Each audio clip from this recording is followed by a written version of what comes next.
और ये आपको बताऊं, एक्टर पवन, जिनके लिए माना जा रहा था वो चुनाव लड़ने जा रहे हैं, लेकिन पवन सिंह ने चुनाव लड़ने से मना कर दिया। क्यों? भोजपुरी फिल्म स्टार पवन सिंह विधानसभा चुनाव नहीं लड़ेंगे। बिहार विधानसभा चुनाव लड़ने की अटकलों को खारिज कर दिया है। परिवार में घमासान के बीच पवन सिंह ने ऐलान किया, सोशल मीडिया पोस्ट में खुद को बीजेपी का सच्चा सिपाही बताया। चुनाव लड़ने के लिए पार्टी ज्वाइन नहीं की थी, ना ही मुझे विधानसभा चुनाव लड़ना है। पार्टी का सच्चा सिपाही हूं और रहूंगा। पवन ने हाल ही में अमित शाह और नड्डा से मुलाकात की थी और इसके बाद उनके बिहार विधानसभा चुनाव लड़ने की अटकलें थी। आरा और काराकाट सीट को लेकर कयास भी लगाए जा रहे थे। इसी बीच पवन सिंह का पत्नी ज्योति के साथ विवाद सामने आया। अटकलें तो पवन सिंह के खिलाफ ज्योति की लड़ने की लगाई जा रही थी। कल ज्योति सिंह ने प्रशांत किशोर से मुलाकात की, हालांकि ज्योति और पीके ने मुलाकात के सियासी होने से इनकार कर दिया। पवन सिंह ज्योति तलाक केस के बीच ज्योति ने करवा चौथ का व्रत रखा। सोशल मीडिया पर लिखा, पत्नी होने के नाते अपना कर्तव्य निभाती रहूंगी। इसके बाद अब पवन सिंह ने चुनाव नहीं लड़ने की घोषणा कर दी है। 2024 लोकसभा चुनाव में भी बीजेपी ने पवन सिंह को टिकट दिया। तब आसनसोल से शत्रुघ्न सिन्हा के खिलाफ चुनाव लड़ना था, लेकिन विरोध के बाद पवन सिंह ने टिकट वापस कर दिया। इसके बाद काराकाट सीट से निर्दलीय चुनाव लड़े और हार गए थे। आइए अब आपको सुनवाता हूं, सुनिए जरा। ये जो कुछ ड्रामा चल रहा है, चाहे वो पॉलिटिकल ड्रामा हो चाहे फैमिली ड्रामा हो, उस पर सुनिए जरा सियासतदान क्या कह रहे हैं। पवन सिंह से हमारा कोई झगड़ा नहीं है। मैंने कल भी कहा था, पवन सिंह जी हमारे मित्र हैं और भाजपा में है, कहाँ है उससे मतलब नहीं है, हमारे मित्र हैं। उनकी पत्नी कल आई थी, जैसा कि आपके सामने आई, प्रेस के सामने मैंने जो कहा, उनका जो व्यक्तिगत मामला है उससे हमारा जनसुराज का कोई लेना देना नहीं। और राजनीतिक तौर पर उनकी पत्नी ने मेरे से कोई बातचीत की नहीं है। जैसा आप बता रहे हैं, पवन सिंह जी ने कहा है कि वो चुनाव नहीं लड़ेंगे, तो ये उनका और भाजपा का मामला है, उस पर हम लोग को कुछ नहीं कहना है। देखिए, चुनाव लड़ना न लड़ना यह पार्टी नेतृत्व तय करता है और गृह मंत्री से मुलाकात उनकी हुई। अमित शाह जी चुनाव रणनीतिकार हैं, तो उनको जो जिम्मेवारी उनके द्वारा दिया जाएगा वो उनके लिए मान्य होना चाहिए, वही अपेक्षा उन्होंने व्यक्त की है। और आइए आपको बताऊं कैसे तेजस्वी यादव सामने आए। तेजस्वी यादव के साथ एक बड़ी लड़ाई होने जा रही है बिहार में। आज तेजस्वी देखिए छात्रों के बीच पहुंचे, छात्रों से बातचीत की तेजस्वी ने। दूसरे प्रदेश ना जाना हो, बल्कि नौकरी और रोजगार बिहार में मिले, इसके लिए हम आप लोगों के बीच आए। जो हमने घोषणा की, वो घोषणा क्या था? ये घोषणा था कि कोई। दूसरी तरफ तेजस्वी यादव आज अपने पुराने पैशन कहिए, प्रोफेशन कहिए, उसमें भी नजर आए, क्रिकेट खेलते भी नजर आए। मुख्यमंत्री तेजस्वी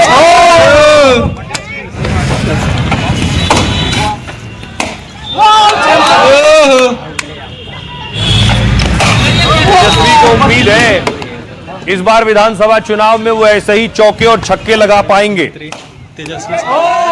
लेकिन इन तेजस्वी को क्लीन बोल्ड करने के लिए बाकायदा मैदान में उतर गए हैं एक और शख्स, जिन्होंने पूरी तैयारी कर ली है कि तेजस्वी को उन्हीं की पिच पर हराएंगे।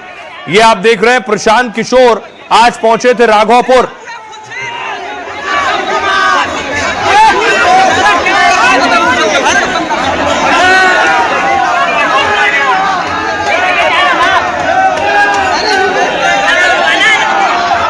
राघोपुर वो सीट है कि सीट से खुद चुनाव लड़ेंगे प्रशांत किशोर, और प्रशांत किशोर तेजस्वी के सामने चुनाव लड़ने वाले हैं।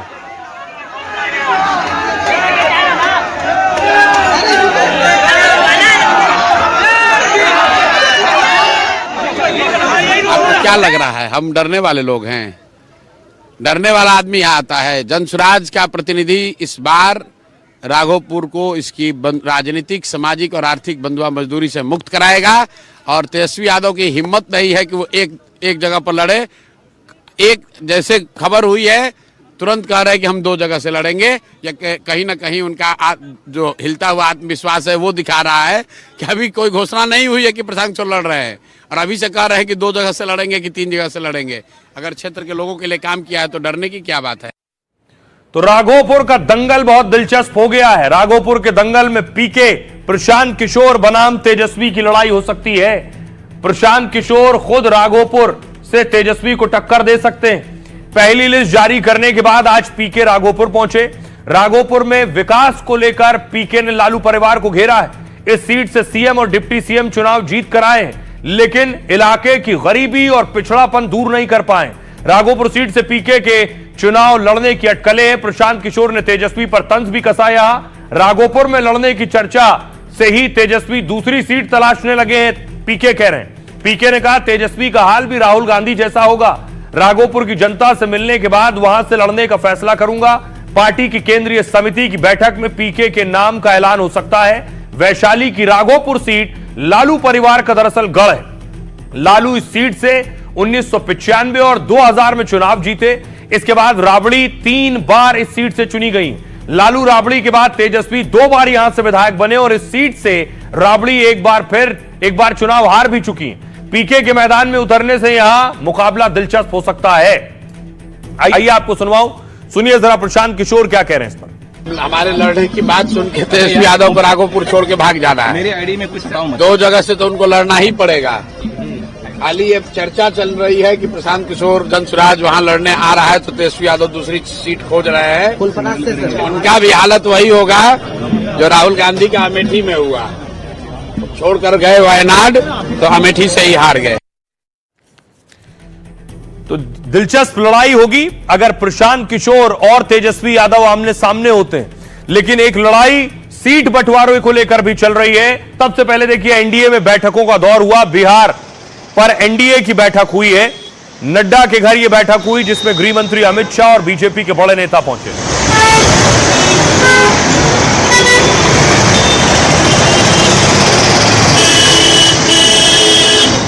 उसके बाद बीजेपी कोर ग्रुप की बैठक हुई।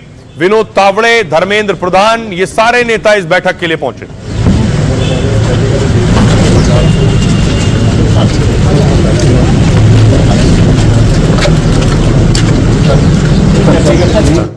और फिर जीतन राम मांझी पहुंचे, क्योंकि मांझी खुश नहीं है अभी तक सीट बंटवारों को लेकर। कल तक खबर थी कि चिराग खुश नहीं है, चिराग रूठे हुए हैं। आज खबर आई कि उपेंद्र कुशवाहा और जीतन राम मांझी भी खुश नहीं है। क्या एनडीए में सीट बंटवारे पर कोई पेच फंसा है? आखिर जीतन राम मांझी और उपेंद्र कुशवाहा क्या कह रहे हैं, देखिए। एनडीए में सीट शेयरिंग को लेकर रूठने मनाने का खेल चल रहा है। रूठे चिराग को मनाने के बाद कुशवाहा मांझी के रूठने की बात आ रही है। दिल्ली पहुंचने से पहले पटना में ही कुशवाहा ने संकेत दिए। कुशवाहा ने साफ साफ कहा सीटों पर बातचीत अधूरी है। इधर उधर की खबरों पर मत जाइए, बातचीत अभी पूरी नहीं हुई है, इंतजार कीजिए। कुशवाहा 20 सीटों की डिमांड कर रहे हैं। सूत्रों के मुताबिक उन्हें 6 सीटें मिल सकती हैं। मांझी ने पहले ही 15 सीटों की डिमांड कर रखी और इसको लेकर सोशल मीडिया पर दिनकर की कविता मांझी ने शेयर की थी, दे दो केवल 15 ग्राम, रखो अपनी धरती तमाम। जीतन राम मांझी संतोष सुमन के साथ दिल्ली पहुंचे। बीजेपी अध्यक्ष नड्डा से उनकी मुलाकात हुई। मांझी ने अब 10 विधानसभा सीटों की शर्त रखी है। पहले 15 मांग रहे थे, अब 10 पे आए। बिहार में सीट बंटवारे पर दिल्ली में बैठकों का दौर हुआ। जेडीयू 102, बीजेपी 101 सीट पर चुनाव लड़ सकती है। चिराग को 24, मांझी को 10 और कुशवाहा को 6 सीट मिल सकती है, लेकिन बाकी दलों के दबाव की वजह से ये आंकड़े बदल भी सकते हैं।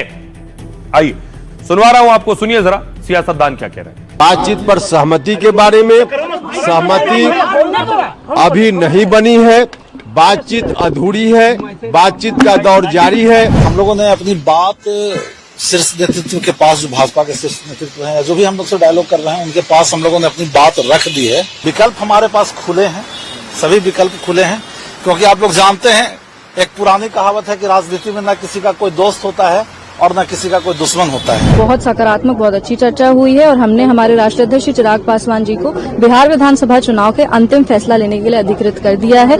जो भी यहाँ से गठबंधन को लेकर के, सीट को लेकर के या फिर सीट के चयन को लेकर के होगा, वो सब पे अंतिम निर्णय हमारे राष्ट्रीय अध्यक्ष चिराग पासवान जी का होगा। सब लोगों से वार्ता चल रही है और पार्टी के अंदर मंथन चल रहा है। जल्दी सब चीज आपके सामने है। सर, उपेंद्र कुशवाहा नाराज बताए? नहीं, कोई नाराजगी नहीं है, सबने अपनी अपनी बात है। चिराग पासवान खुश हो गए सर? सब खुश। एनडीए में सब कुछ तय हो चुका है। एनडीए चट्टानी एकता के साथ बहुत ही पहले आगे बढ़ चुकी है।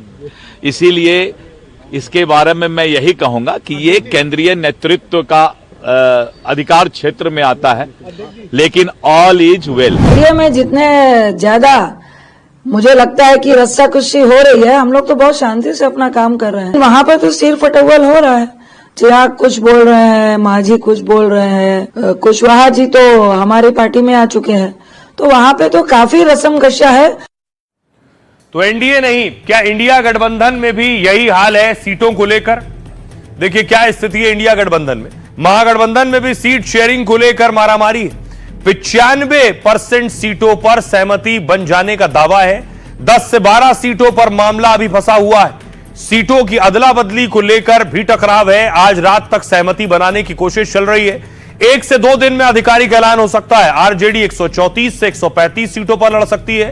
कांग्रेस 54 से 55 सीटों पर लड़ सकती है और सीपीआई एमएल 21 से 22, सीपीआई 6 और सीपीएम 4 सीट पर लड़ सकती है। मुकेश सहनी की पार्टी को 15 से 16 सीटें मिल सकती हैं। बाकी सहयोगी दलों को 6 से 7 सीटें। तेजस्वी को सीएम चेहरा घोषित करने पर माथापच्ची हो रही है। इसके साथ ही 3 डिप्टी सीएम पर भी फैसला हो सकता है। आइए आपको सुनवाऊं, सुनिए जरा महागठबंधन के नेता क्या कह रहे हैं। हम सम्मानजनक तरीके से आगे बढ़ रहे हैं। सीट शेयरिंग एक ऐसा मुद्दा है, हर कोई अपना अपना हिसाब से मांगता है, तो इसमें तो थोड़ा सा समय लगता है एक दूसरे को समझने में, एक दूसरे को समीकरण समाने में। हर व्यक्ति, हर दल अपना समीकरण के हिसाब से सोचता है, तो अपने हिसाब से निकल लेंगे। अब जो आरजेडी है वो टेक्निकल आरजेडी है। पहले जो आरजेडी थी वो मास आरजेडी। अब टेक्निकल चीजों में आप फंस जाइएगा तो लेट तो होगा भैया। 2+2 मैंने तो पहले भी कहा कि अपने सभी एलाइज को सम्मान दो। कांग्रेस के हक को, कांग्रेस के रेस्पेक्ट को राहुल गांधी के रहते कोई नहीं छीन सकता। मैं आपको बताऊं, जितने गठबंधन के घटक दल हैं उतना उप मुख्यमंत्री की मांग, उतने उप मुख्यमंत्री की मांग हो रही है। पानी में मछली और 9 कुटिया हिस्सा है ना। तो अभी ये अवसर ही नहीं आएगा कि मुख्यमंत्री कौन होंगे और उप मुख्यमंत्री कौन होंगे। एक और बिहार में लड़ाई आपको देखने को मिलेगी और वो है प्रचार की लड़ाई। कल तक खबर यह थी कि योगी आदित्यनाथ डिमांड में है। आज खबर यह है कि अखिलेश यादव भी बिहार में प्रचार करने जाएंगे, यानी बिहार में अखिलेश बनाम योगी होगा। आज अखिलेश यादव पीडीए के एक प्रोग्राम में थे और बाकायदा कार्यकर्ताओं और नेताओं के बीच